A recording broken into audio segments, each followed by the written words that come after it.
Hello, I'm Michael Hainsworth.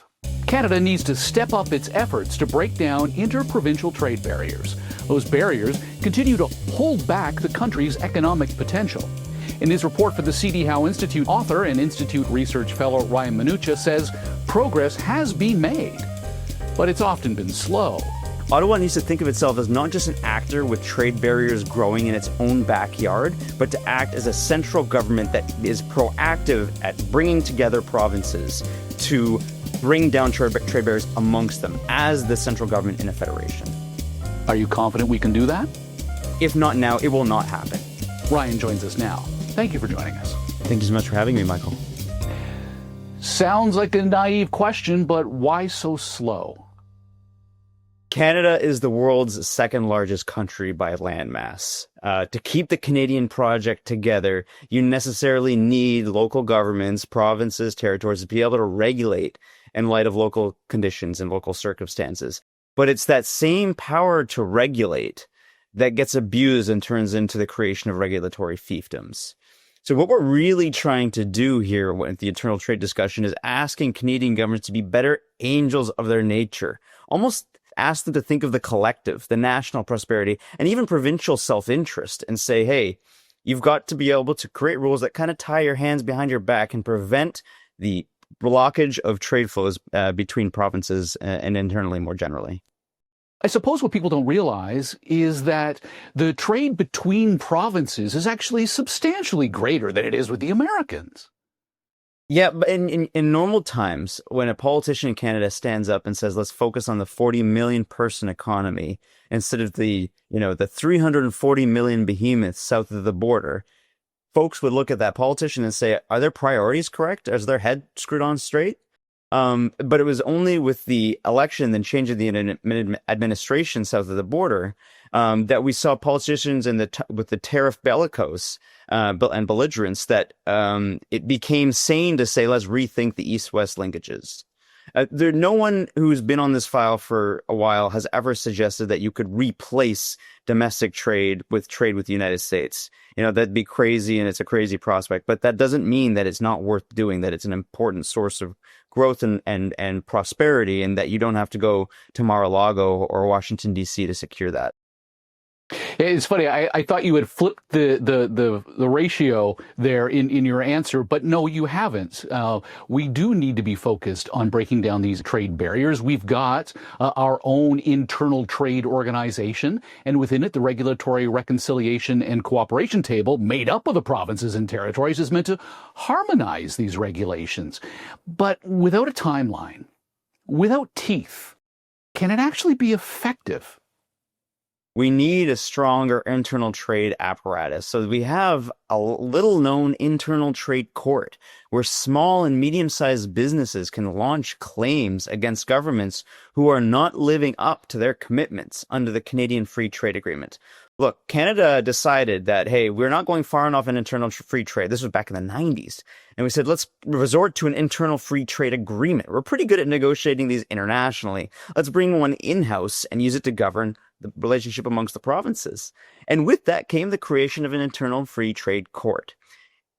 In 2017, we saw a new invention of this specialized venue, institutional venue for technical subject matter experts with regulatory domain expertise to come together on all manner of issues, whether it be, truck tire sizes or construction codes or electrical codes, really technical stuff that needs to be ironed out amongst the provinces.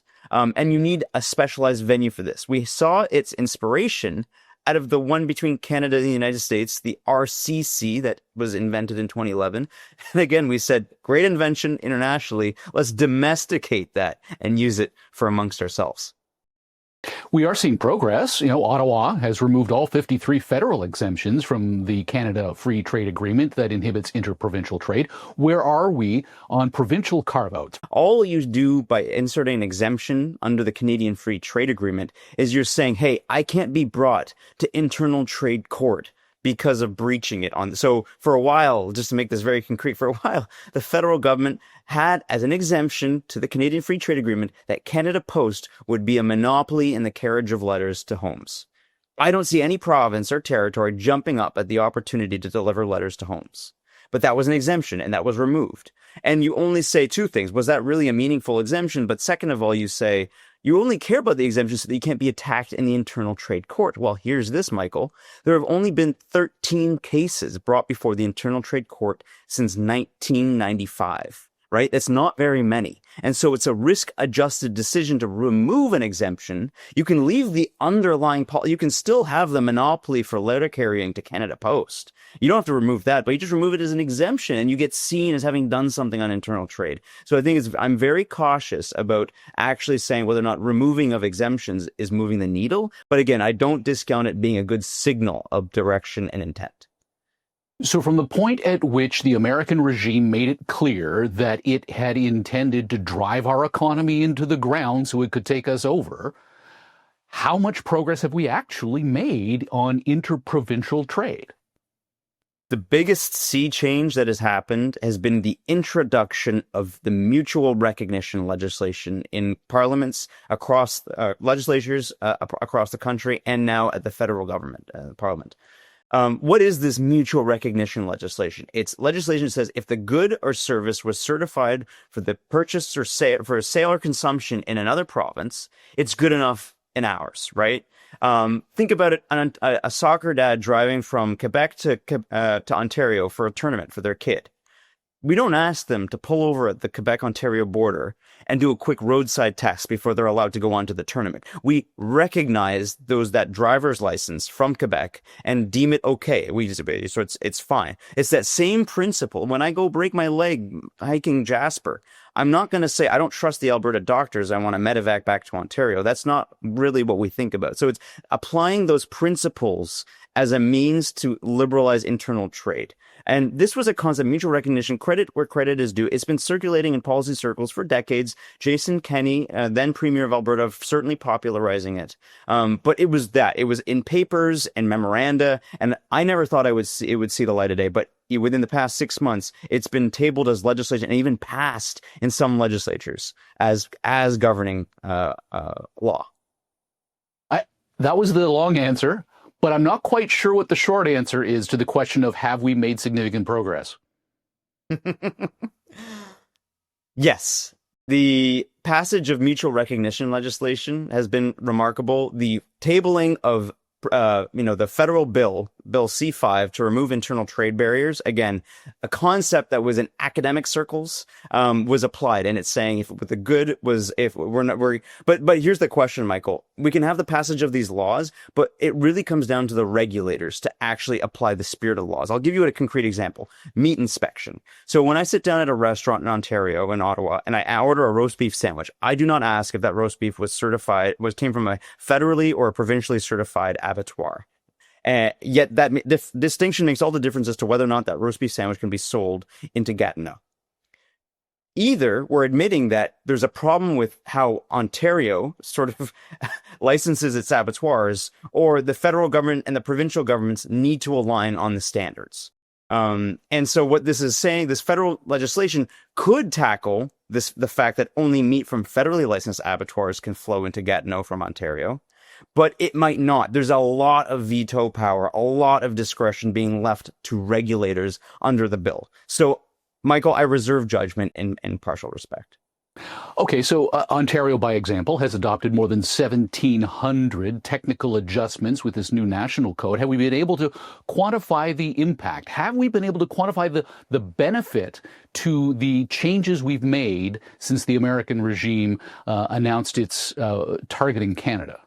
No, not since the American regime changed. And I'll tell you why. Because I think the bigger answer is many governments in Canada, and I've seen this amongst regulators across the country, are using the internal trade reform imperative as a reason and justification to get going on a lot of stuff that was sitting on their plates. I talked to one regulator who was tasked with electrical codes, who's partially tasked with electrical codes, and they said to me, look, there were 12 updates that were sitting on my desk and have been sitting there for a long time, and because of the internal trade renewal efforts, I'm now getting the impetus and the direction to get going on these code changes as well. So the beautiful thing about internal trade reform is it captures a lot of whole of government reform that was needed, but hadn't been done. So it'll be very hard to isolate the impact of internal trade reform of these past 6 months. Okay, so we can't exactly quantify it at this stage.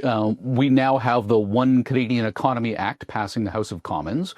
Are we going to find ourselves at the Supreme Court arguing over jurisdiction? That is the task that we have given ourselves since Confederation, and will continue indefinitely. Is whose jurisdiction is it, provincial or federal? Most of the internal trade barriers rest with the provinces, and it's the clash amongst the provinces that generates them. Interprovincial trucking trade barriers, the patchwork nature of the regulations governing trucking, augmenting the cost of freight services by up to 8.3% on average across the country. And this is, varying driver qualifications for long combination vehicles, max weights for heavy duty tow trucks. And some are geographically dependent. The roads are stronger in Ontario, can sustain heavier trucks. There's always a geographic necessity component, but it's about asking us, can we resolve where we can? Can we break deadlock? And to be honest, the federal government does play an important role as a central government. They've got the power of the purse. They can come in, and if money is the holdup, if a source of revenue is the reason to retain an internal trade barrier, which it often is, hey, we get licensing fees, we get a revenue source from asking people to come in and request a permit or a license. That's an important source of revenue. If there can be a transition payment so that we can create better flows, but at the same time bridging that fiscal issue, I think that's what the federal government is there for. You brought up an interesting point. The example of Ontario having stronger roads. Now, if the potholes in Toronto are any indication, maybe not so much. But tell me about the unusual stumbling blocks. Like, I was surprised to learn that we've got non-uniform bridge height standards. How are things like this impeding progress? You would like it. It's much easier if you have a single set of rules that everyone's adhering to, because then it's easier for small and medium-sized businesses to have fleets of, just take the trucking example, fleets of trucks that match the requirements of the roads, that you have drivers that are duly licensed to drive on any patch of road in the country.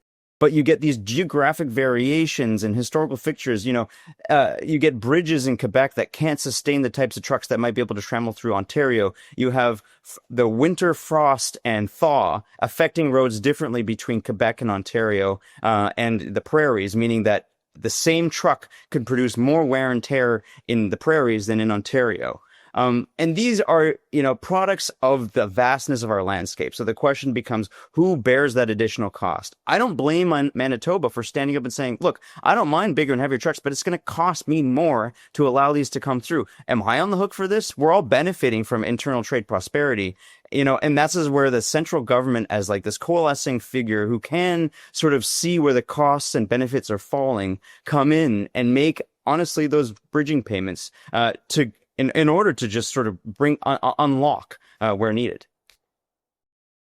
I don't want to get too bogged down in the trucking industry particularly, but I do want to sort of talk about a different type of mobility. Labor mobility between provinces has been a concern for more than a generation. How concerned are you about it now, and are we making any progress?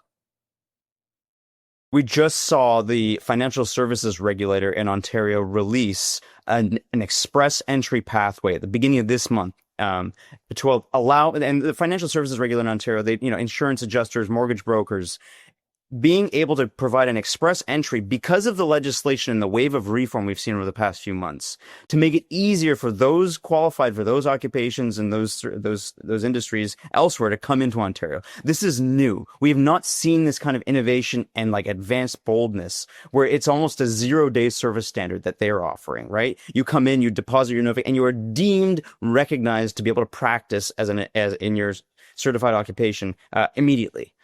This is the sort of policy innovation we're seeing, and we're seeing it, and it's a normalization process, right? Like, what we're really asking for is a culture shift. It's not just a policy change. We're asking regulators, hey, we need you to get comfortable with how social workers or dental hygienists are regulated in another province. Understand if there is a legitimate gap, articulate it, write it out, and explain why those the social work coming inbound from Alberta is not good enough for Ontario. What happens is you end up marching towards a common platform because the regulators in such constant communication. This is what happened in Australia and the EU over the course of 70 years. 70 years of combined experience there, where constant communication, information flow, dialogue exchange, notification, and reason giving, offering that bridging mechanism. What's your advice to Ottawa on how to pick up the pace of tearing down interprovincial trade barriers? Ottawa needs to think of itself as not just an actor with trade barriers growing in its own backyard, but to act as a central government that is proactive at bringing together provinces to bring down trade barriers amongst them as the central government in a federation. Are you confident we can do that? If not now, it will not happen. We have had the factors, the stars have aligned on this, and if we can't get this to happen now, it makes me doubtful of it being able to happen anytime soon. Ryan, always great speaking with you. Thank you for your time and insight. Likewise. Thank you so much, Michael. Ryan Manucha is an Institute Research Fellow. Read the full report at cdhow.org. I'm Michael Hainsworth. Thank you for joining us. You've been listening to the C.D. Howe Institute podcast with Michael Hainsworth. Subscribe on iTunes, Google Play, and Spotify. The C.D. Howe Institute is an independent, not-for-profit research institute whose mission is to raise living standards by fostering economically sound public policies. The Institute is widely considered to be Canada's most influential think tank and a trusted source of essential policy intelligence, distinguished by nonpartisan, evidence-based research and subject to definitive expert review. Visit cdhow.org and follow us on Twitter and LinkedIn. Thank you.